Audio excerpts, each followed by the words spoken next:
여러분, 안녕하세요. 오경영 선생님입니다. 오늘은요, 한국사 세 번째 시간이에요. 우리 첫 번째 시간에 고조선 공부했었어요. 두 번째 시간에 고구려 백제 신라 공부했었고, 오늘 통일 신라를 공부하도록 할 겁니다. 자, 화면 보시면서 선생님이 필기로 정리를 해볼게요. 항상 흐름을 놓치지 말고 흐름 안에서 역사를 이해하셔야 합니다.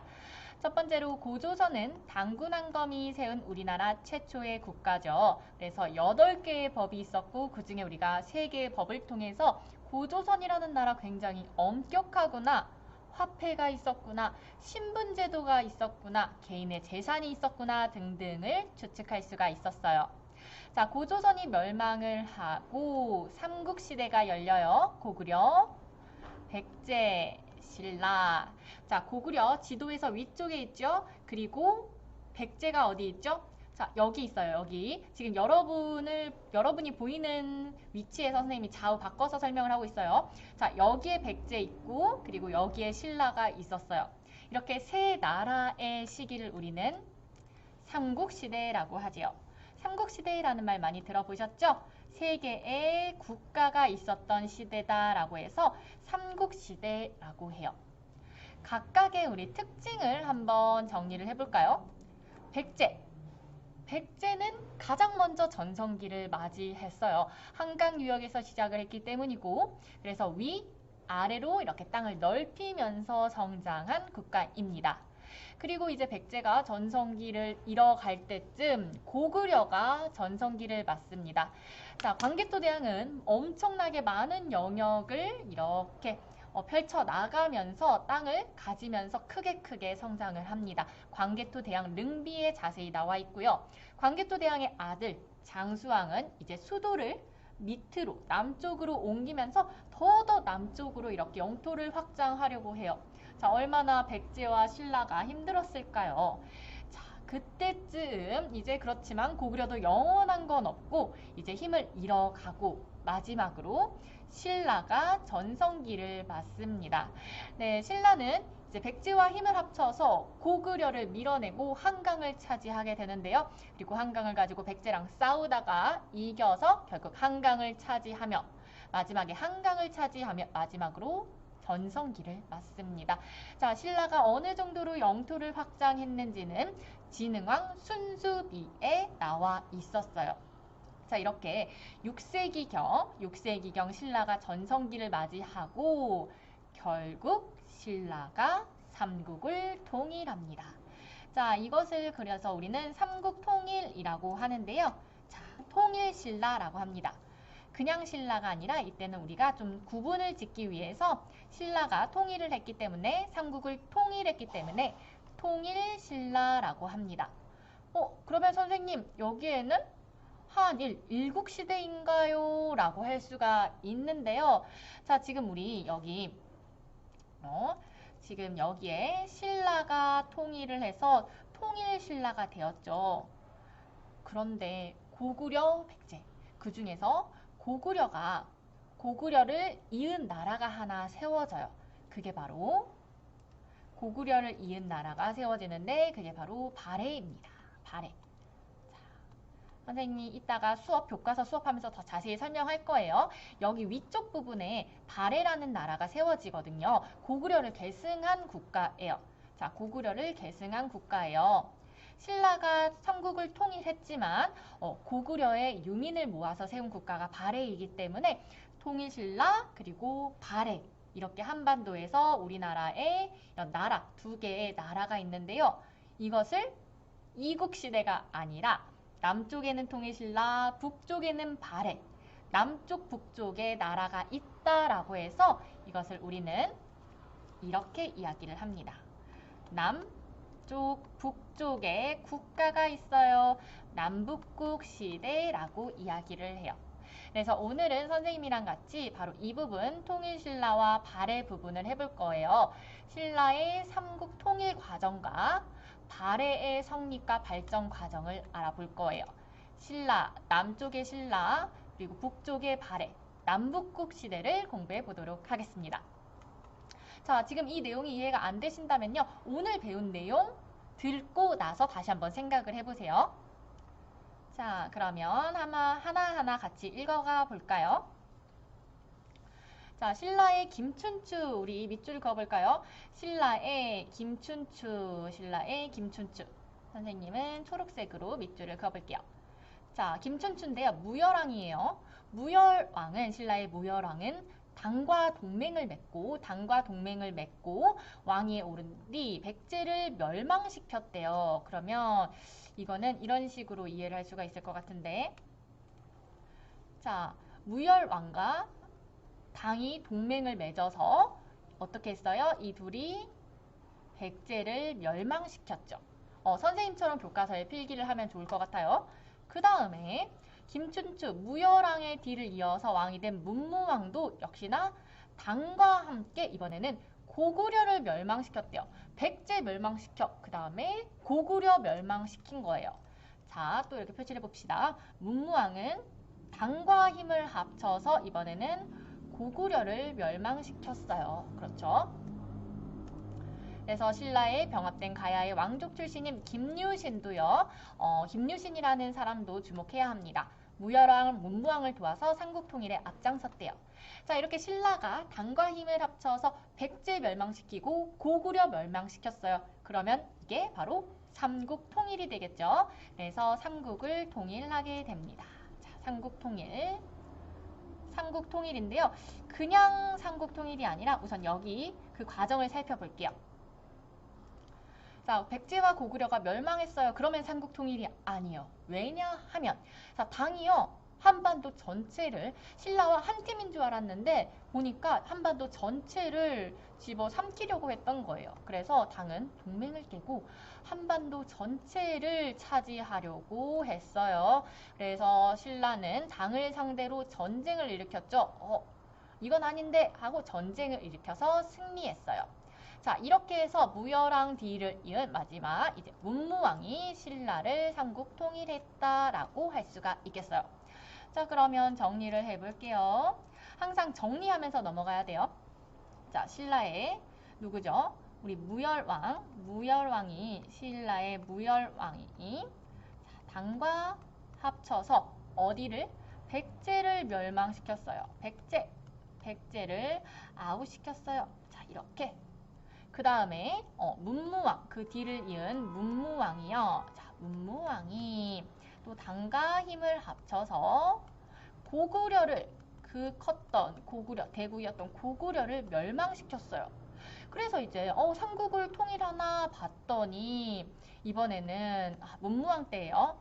신라와 당이 싸우게 되죠. 이 당이 한반도 전체를 차지하려고 했거든요. 그래서 당이 이제 패배하고 이제 달아납니다. 당도 이제 달아나요. 그래서 이제 신라가 삼국 통일을 이루게 되었습니다.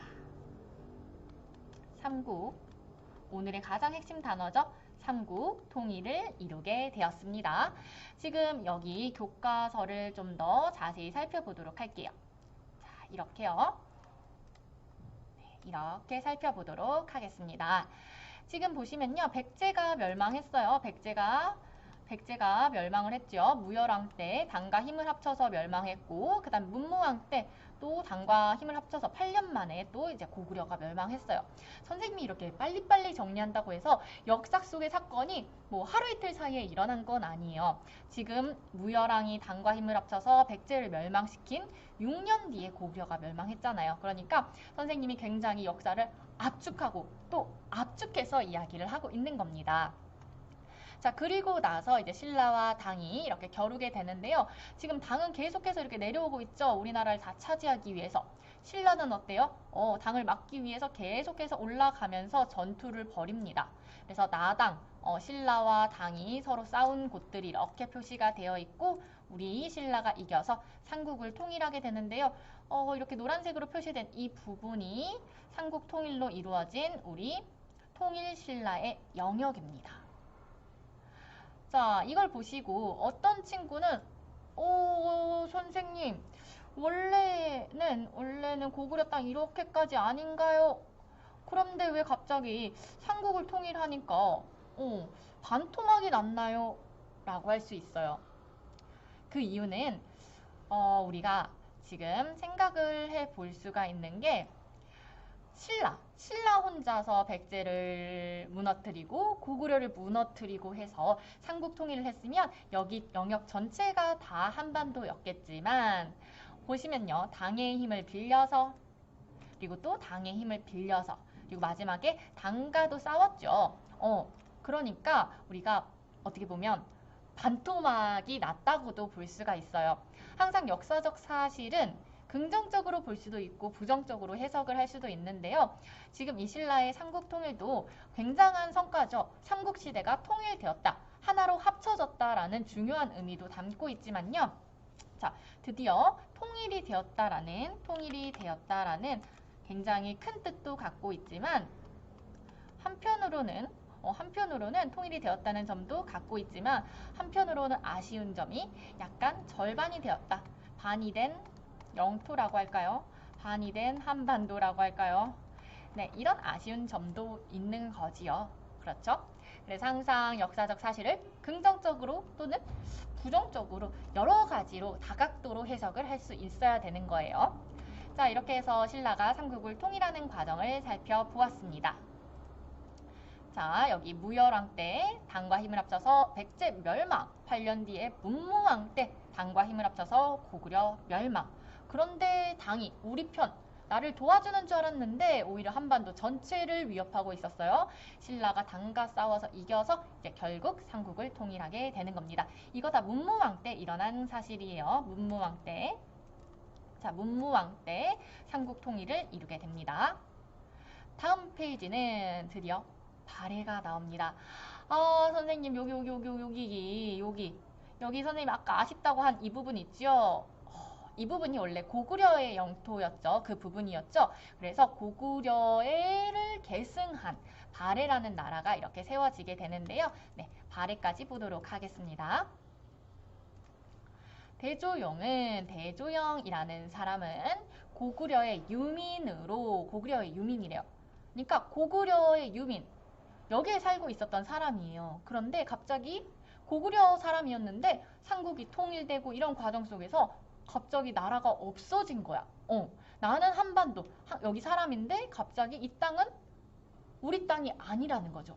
그래서 떠돌아다니는 사람을 유민이라고 하는데 대조영은 이 고구려의 유민이었어요.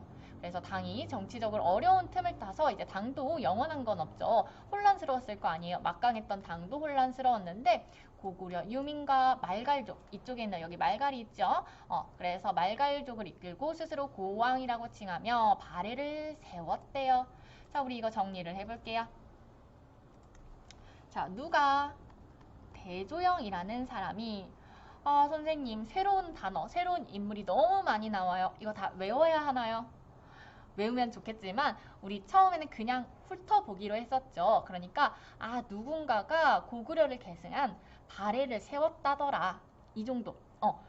그래서 통일신라랑 발해, 남북국 시대가 있었다더라. 이렇게 이해하시면 좋을 것 같아요. 그리고 나중에 우리가 2번, 3번 공부할 때 그때는 대조영, 발해 이렇게 다 기억을 하셔야겠죠. 자, 대조영은요. 누구랑 누구? 고구려의 유민, 떠돌고 있는 유민과 그리고 말갈족을 합쳐서 뭘 세웠어요? 바로 발해라는 국가를 세웠어요. 이 발해는 우리 고구려를 계승한 국가이기 때문에 우리가 지금 한국사 안에서 배우는 거예요. 발해를 그럼 볼게요. 발해가 약한 나라였으면 우리가 다루지 않았을지도 몰라요. 하지만 군사적으로나 문화적으로나 힘이 아주 강력한 나라로 고구려 옛 땅의 대부분을 거의 굉장하게 많이 되찾았죠. 그래서 당은요, 우리 여기 발해를 뭐라고 불렀냐면 해동성국이라고 불렀대요. 바다해, 동쪽동, 그리고 자, 엄청 그러니까 대단하다라는 뜻의 성, 그리고 나라. 그러니까 바다 동쪽에 있는 여기 동해바다 쪽 이쪽에 있는 아주 큰 국가라고 해서 발해를 해동성국이라고 불렀대요. 그러니까 이 발해라는 게 굉장히 힘이 센 국가였구나. 힘이 아주 막강했구나. 아주 힘이 센 국가였구나 라는 것도 기억을 하셔야 됩니다. 그 다음 발해는 스스로 고구려를 계승한 나라임을 내세웠대요. 새로운 나라가 아니라 고구려를 계승한 나라라는 것을 내세웠대요. 이에 고구려 문화를 바탕으로 또 여러 나라들과 굉장히 많은 교류를 했어요. 이렇게 해안가에 밀접해 있는 국가는 항상 바다 건너 나라랑도 교류를 하고 여기 위쪽이랑도 다 교류를 하면서 조금 더 발해만의 독자적인 그런 문화도 발전시켜 나갔다는 거. 그리고 발해의 도읍지는 어디예요? 자, 수도가 여기 상경이에요. 굉장히 딱 가운데에 있죠? 그리고 그 주변 지역에 불교와 관련된 문화유산이 많아서 아하, 발해에는 불교 문화가 발달했구나 라는 것을 알 수 있습니다. 자, 여러분, 우리 삼국시대 있잖아요. 삼국시대부터는 특히 통일신라, 발해, 여기 다 국가적인 종교가 바로 불교예요. 불교예요. 불교. 그래서 통일신라도 그렇고 발해도 그렇고 불교의 영향을 아주 많이 받습니다. 지금은 우리가 종교의 자유가 있어서 다 자기가 원하는 종교를 가질 수도 있고 또 종교를 안 가질 수도 있는데요. 이때는 국가가 곧 종교인 시대였어요. 왜 그랬을까요? 종교라는 것은 사람의 마음을 하나로 이렇게 사람들을 모으는 힘이 있죠. 그러니까 국가가 곧 종교예요. 그러니까 사람들을 종교적인 힘으로 다 모아서 그것을 국가, 왕의 힘으로 만들려는 거예요. 왕권을 더욱 강화시키기 위해서 종교적인 것으로, 종교적인 믿음으로 사람들을 한 마음으로 모아서 그것을 왕의 힘으로 이렇게 귀결시키는 거죠. 그런 의미에서 이렇게 불교가 거의 불교였어요. 우리나라 역사적으로 이렇게 불교가 이렇게 크게 부흥을 일으켰는데 이 발해도 마찬가지로 불교 문화를 크게 발전시켰습니다. 자, 그러면 우리가 정리를 해볼까요? 이 교과서 내용을 정리해봅시다. 지금 대조영이 고구려 유민과 말갈족을 합쳐서 발해라는 나라를 세웠는데 이쪽 남북국 시대의 북국 위쪽에 있고요. 힘이 굉장히 셌어요. 그리고 이 발해라는 나라는 어떤 나라였죠? 스스로 고구려를 계승했다라고 볼 수가 있어요. 자, 고구려를 계승했다. 고구려를 이었다라는 것을 알 수 있는 것은 우리 뒷장을 미리 예습한 친구는 아실 텐데요. 문화적으로 고구려랑 너무 비슷해. 문화적으로 닮은 꼴이에요.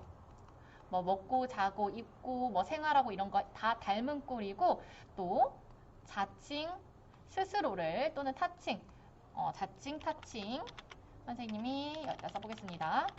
자칭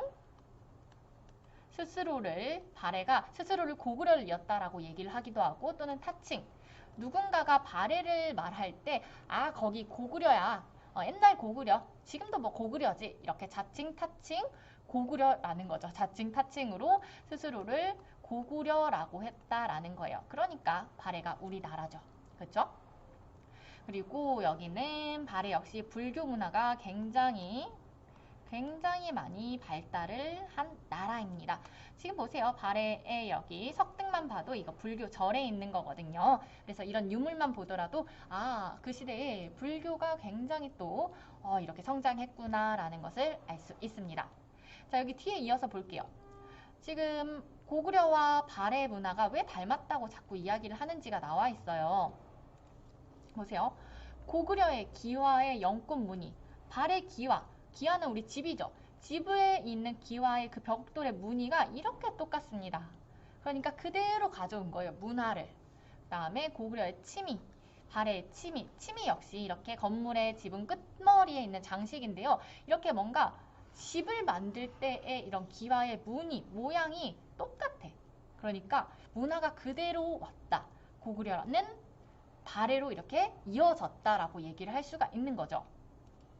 이 옆에 보면요. 선생님 아까 문화 닮은 꼴도 있지만 자칭, 타칭, 고구려라고 했잖아요. 그쵸? 지금 이 책을 보면 발해의 시조인 대조영이 자, 당의 역사를 담은 어떤 책에 발해의 시조인 대조영을 고려 별종으로 이렇게 얘기를 해놨대요. 그러니까 대조영을 고려 별종, 그런 고려 별종으로 고구려 이렇게 타칭으로도 불렸고 또 여기에 이런 거를 보면 일본이 발해에 보낸 사신을 고려사라고 했잖아요. 이것도 일본이 역시 발해를 고려라고 했다라는 거죠. 자, 그 다음 여기서는요. 지금 이 책에서는 자칭 발해가 스스로를 고구려라고 합니다. 지금 이런 무왕이 일본의 발해 무왕이 일본에 국서를 전할 때 자신을 고려 국왕, 고구려를 이었다라고 말한 스스로를 고구려로 이었다, 고구려의 왕이다라고 자칭으로 이렇게 이야기를 한 거예요. 자, 이와 같이 문화적 유사성과 자칭, 타칭, 다른 나라가 발해를 부를 때 또는 발해가 스스로를 다른 나라에 전할 때 고구려를 계승한 국가라고 이렇게 말한 사실로 보아 발해는 고구려를 계승한 국가다라는 것을 알 수 있는 거죠. 자, 이렇게 해서 지금 오늘 신라, 신라의 삼국 통일 과정과 신라의 삼국 통일 과정과 발해, 남북국 시대를 공부했습니다. 자, 배운 내용을 서르륵 정리를 해볼까요? 자, 그래서 지금 보면 무열왕이 당과 힘을 합쳐서 백제 아웃, 문무왕이 당과 힘을 합쳐서 고구려를 멸망시키고 신라와 당이 싸워서 결국 신라가 이겨 삼국 통일을 했다는 것. 그리고 고구려를 계승한 국가인 발해, 여기 발해입니다. 이렇게 큰 발해. 발해는 굉장히 힘이 강력한 국가였고요. 역시나 이 모든 국가들이 그러겠지만 불교를 믿는 그런 국가였습니다. 자, 불교도 잘 기억하세요. 네, 이렇게 해서 오늘은 남북국 시대 배웠고요. 다음 시간에는 바로 이렇게 다음 시간에는 이와 같이 고구려, 백제, 신라, 가야, 동일, 신라 등의 문화유산에 대해서 배워보도록 하겠습니다. 오늘 배운 내용 여러분 꼭 기억하시길 바랍니다. 모두